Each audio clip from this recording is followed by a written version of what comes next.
While Idaho Fish and Game conservation educator Greg Lazinski was working with the Slovak Republic on bear issues, his colleague, Project Wild coordinator Lori Adams, was invited to travel halfway around the world to Japan to train educators on how to teach wildlife concepts. Her trip was sponsored and paid for by the Parks and Recreation Foundation in Japan, with additional funding by the Nagoya Greenery Foundation, where Lori was asked to deliver a keynote address at an environmental forum. And then we also did a 4-hour session for people that work for the Nagoya Greenery Foundation. You know, Japan invited me and they treated me like royalty. But almost 200 people joined that workshop. It was great. Everybody enjoyed. So how did this come about? Hiroshi Kawahara is the link. For the past 10 years, he has been the Project Wild coordinator for all of Japan. Hiroshi met Lori at an international conference in Michigan and was intrigued by her take on early childhood education. Then Lori invited him to Idaho to attend one of her workshops. As they say, the rest is history.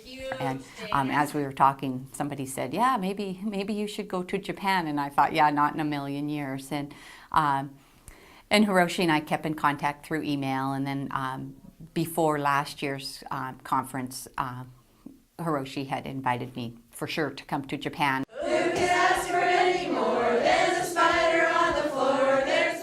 Lori was the first to create a comprehensive educator's guide for Project Wild, targeted at early learners, kids from preschool through the 2nd grade.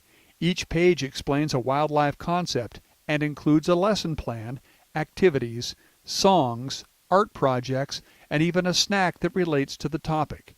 Other resources are listed along with an explanation on how it all correlates with Idaho education standards. So I want to know the American way how to teach or how to do that. So Lori invited me to come to Idaho.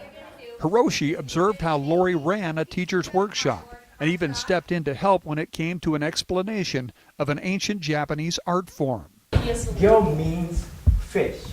Gyo means fish. Tak means stone printing.